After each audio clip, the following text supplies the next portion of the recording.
Hello everyone, this is the class of Tuesday, May 12th, and I decided to record a short video today because I don't want to overwhelm you in the last week of classes.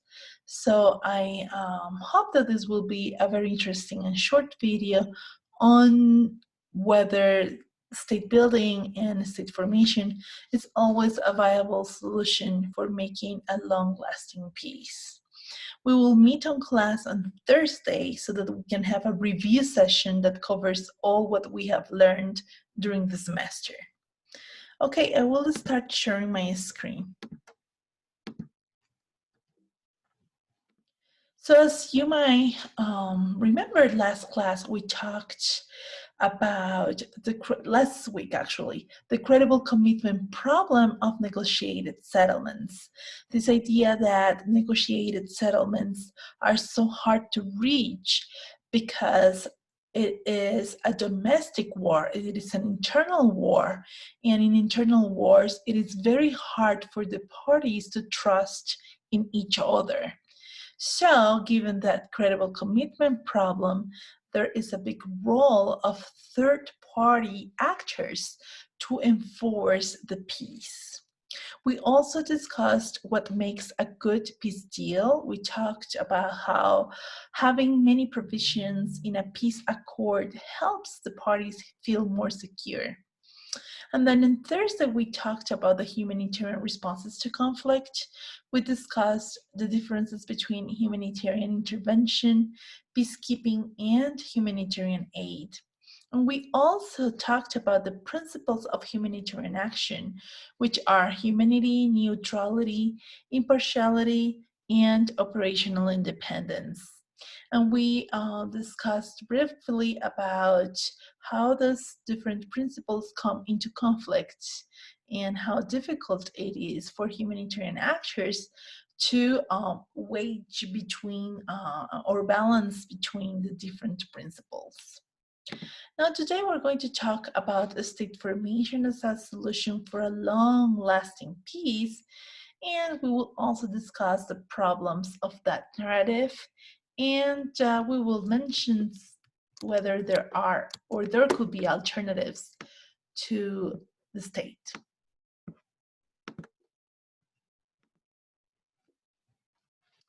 So the first important thing is that, as the Economist article mentioned for today, it is hard to build a long-lasting peace. In the 2000s, 90% of all civil wars are a repeat civil wars. So we have been talking the last few classes about how terminating a war is very hard and how sometimes some terminations lead to a recurrence or a repeat civil war. So we have been wondering the past few weeks about why is it so hard to build a peace once and for all.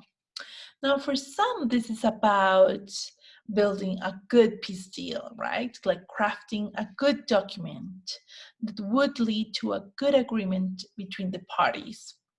But then others realize that for peace agreements to do good, something must be in place and something related to the state.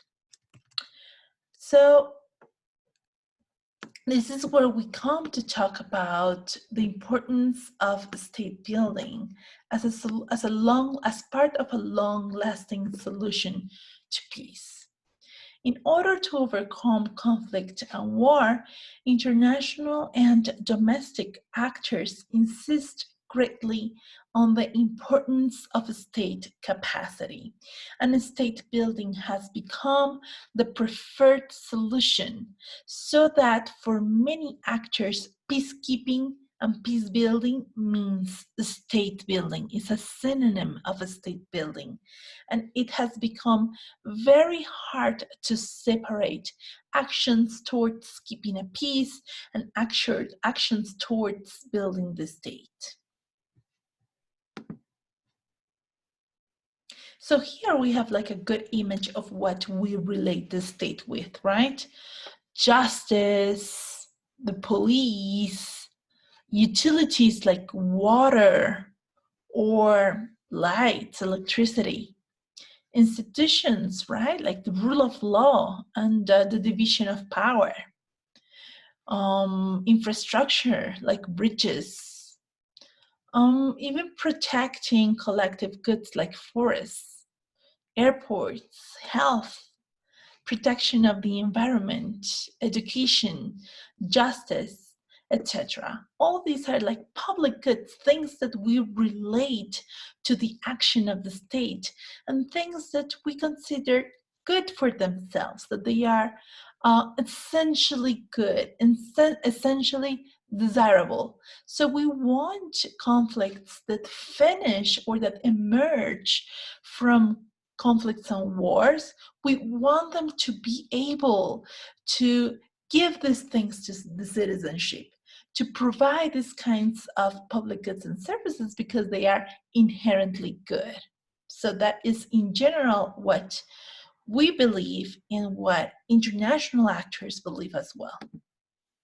And why is it that the state is so important as a part of a long-lasting solution that builds peace? For many reasons, but I just want to mention 4 of them. First, as the state controls the territory, then it becomes harder for other actors to take up arms. So that prevents new outbreaks of violence in rural and marginal areas. So one of the reasons why the state or building a strong state is an important solution or part of a long-lasting peace is because if we have a strong state in place that controls the territory, it is harder for new outbreaks of violence to emerge. Then as a second aspect, and as we were mentioning just before, a state that provides public goods is legitimate on the on the on the eyes of the citizenship. So when the state provides good quality water, education, and health, then for people that builds legitimacy. People will look highly to the state. So if the state is legitimate, then we have less grievances, right? And we have been studying how grievances can be a cause of conflict. Then additionally, a state with strong institutions, a state that has strong institutions also has a healthy democracy.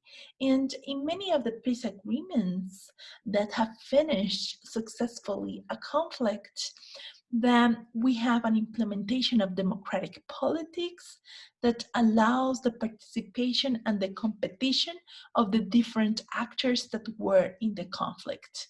So if we have strong institutions and a strong state in place, then the quality of the democracy will be better. It will be easier to provide free and fair elections. It will be easier to provide protection to minorities, to civil rights and political rights. So a state with the strong institutions and division of powers, that type of state has a strong democracy that allows the participation of minorities that is often part of the solution to conflict. And additionally, a strong state also provides good foundation for healthy economic development. Things that, like the rule of law, property rights, enforcement of contracts, those type of things are important for economic activities, and they demand a strong state apparatus. So these are like just 4 examples of why we think that having a good, like a stable and strong state, highly capable state in place is an important part of the solution towards a long-lasting peace in a country that has emerged from civil war and political conflict.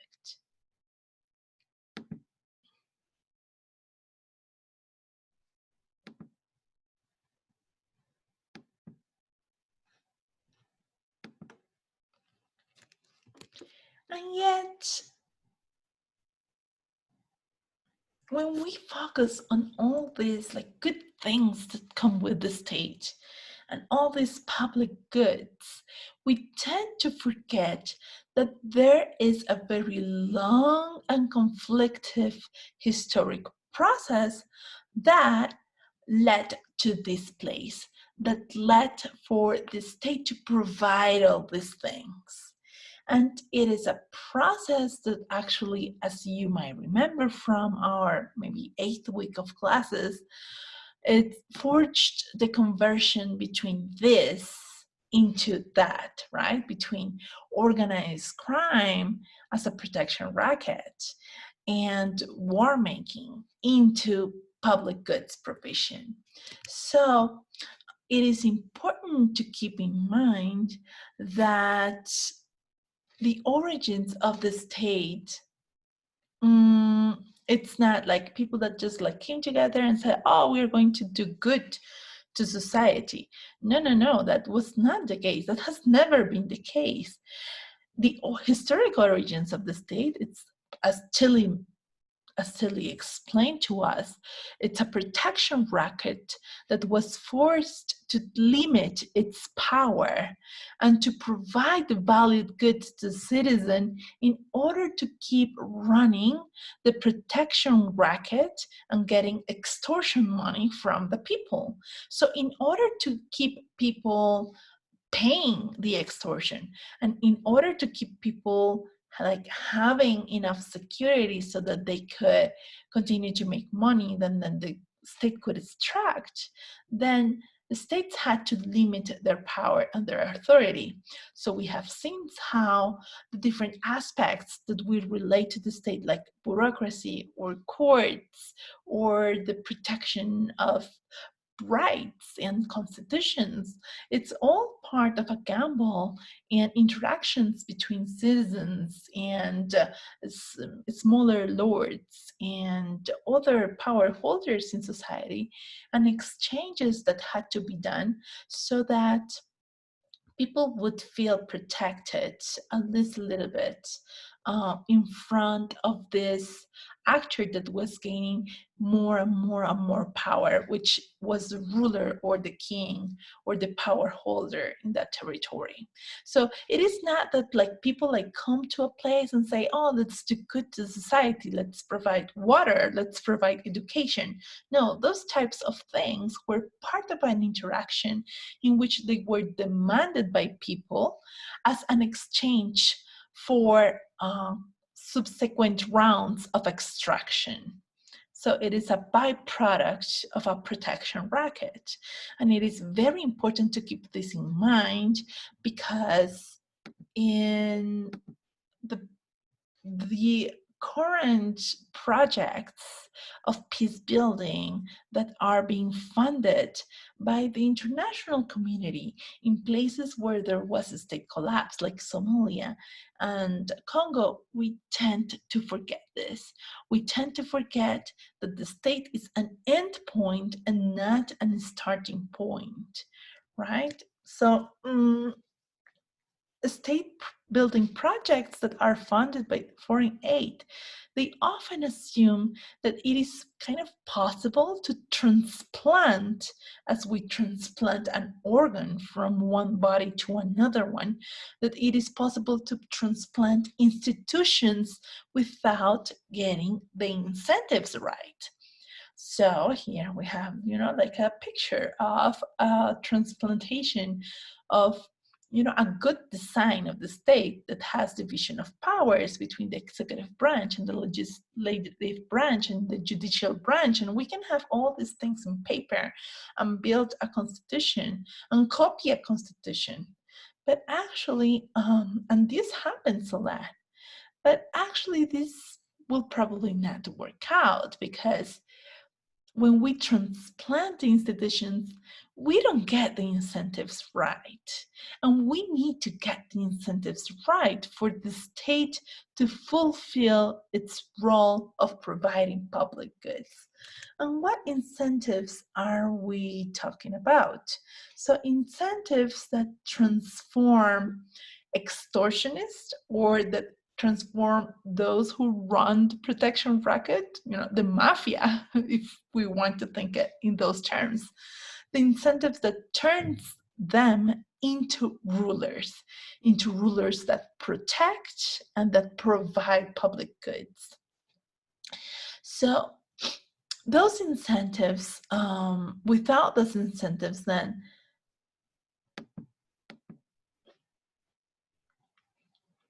you might remember when we discussed Bates and When Things Fell Apart, that book on Africa, that he said that in a country for a state to be built, we need incentives to protect instead of predate, in the case of rulers, and incentives to produce instead of taking up arms, for the case of citizens. So we need to get these incentives right to forge the transformation between like mafia and criminals to state formation actors. Now, as you could read from the article on Somalia and also from the article on Congo, without those incentives that force a ruler to be careful about the amount of extraction, to be careful about the conditions so that people can continue to be economically active and be productive and get more and more money. Without those incentives, then the state and local institution, they become a very easy avenue towards predation. So if we transplant institutions without getting the incentives right, what we are making is big booty, we are creating a privileged position in which selected elites will be able to predate. So I'm going to read a quote from the reading that was assigned for today. It says the following: "The state in Somalia has historically been the primary source not only of power but of wealth, as the catchment point for foreign aid, the point of control of government, contracts, and parastatals, and as the coercive instrument with which empowered clans and coalitions have expropriated the assets of rebels. The repressive and predatory character of the Somali state under Syed Barre has left a legacy of deep distrust among Somalis towards the state as an institution."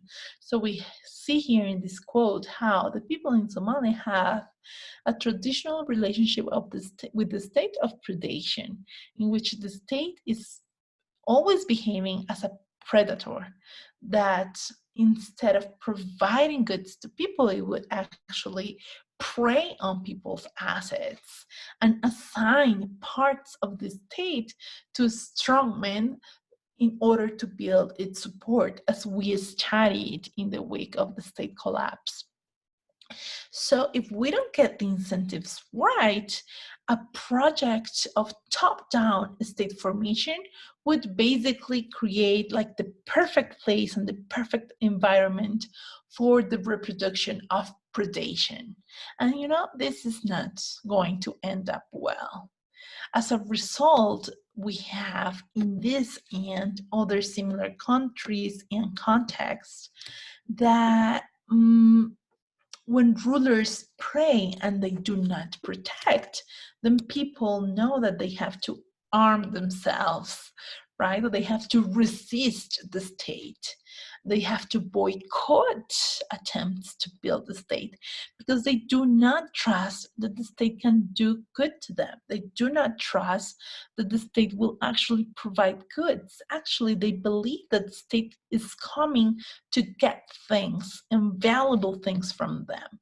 And this is even worse when actors have gone many, many years or even decades without a state. We have mistrust, We have people that actually profit from the state absence because they have made that their way of living.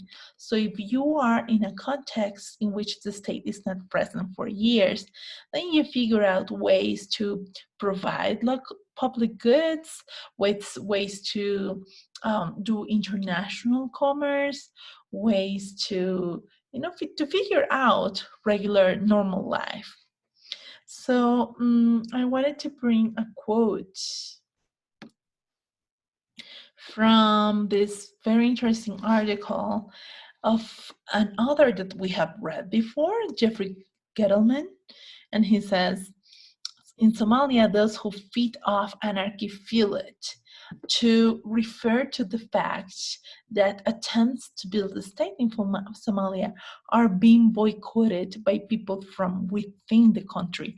Why? Because they have lived for so many years without the state and they have such mistrust towards the state that they prefer the status quo. They prefer not having a state.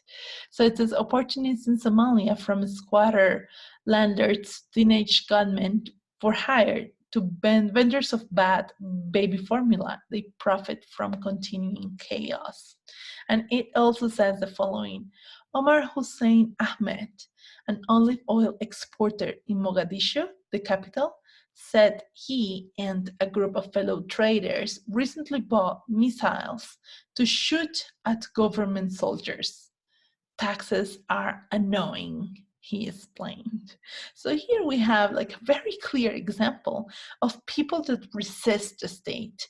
And why do they resist the state? Because they know that the state is the place of predators, of elites that prey.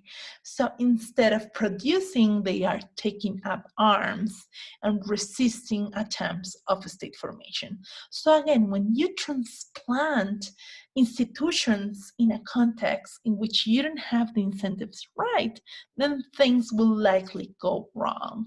And in this case, you don't have incentives for the state rulers to become protectors and from the people to become producers and not take up arms. So in this type of context, people are starting to wonder whether state building is actually the alternative that should be looked after. And it's so hard to think outside the box of the state. So this was key of the Congo reading, in which we had an analysis of the problems on how the international community is approaching the conflict in Eastern Congo, in which it is focused on a main cause, which is the trading of natural resources. Second, a main consequence, which is sexual violence. And third, a main solution, which is the state formation. And the article questions the three of these parts of the narrative. And it is particularly critical of whether having the state as the only solution is the way to go. It's very critical, and it invites us to think outside of the box and considering that there might be alternatives to the state, alternative ways of shaping political order in a territory that do not require state rule. Because in contexts like Congo or Somalia, trying to transplant state institutions might be dangerous, might lead or might benefit some predators instead of the general community. So one of the things that is important to have to keep in mind is that the state is different from governance. So there can be lots of governance without the state. There are very little states of anarchy in which nobody rules and there are no rules. We have seen this a lot in this class. We have talked about rebel governance, and we have observed how in places in which the state is absent, then it becomes easier for other actors to provide some sort of governance. So there can be lots of governance without the state, and that governance might be even more effective and might be even more legitimate. So in order to move beyond war, it might be very important to not be dismissive towards these forms of governance and actually incorporate them into the macro structure of building authority. So this is something that can happen in Somalia and Congo, but also in Colombia, where, for instance, the authority of the Juntas de Acción Comunal in rural areas are very important, and they are suffering a lot after the end of the war with the FARC because they have lost a lot of authority, and the state in many places is fighting the authority of these local community leaders that are the heads of the Juntas de Acción Comunal. So there can be lots of governance without the state, and one possible path or an alternative from state building can be to recognize these alternative forms of governance that can be even more legitimate and more effective than the state. So one of the options is also making state building compatible with local governance, right? Not make it a zero-sum game in which it's one or the other, but that actually you can have like both types of things. So all these are like reflections that are very important as we move beyond the problems of warfare towards the problems of peace, and trying to bring the state into the equation of creating a long-lasting peace is key, but it is important to do it well by recognizing the different incentives that the actors face. So thank you very much. This was the lecture of today. Then see you on Thursday to have a review session of all the things that we have learned during the semester. Bye.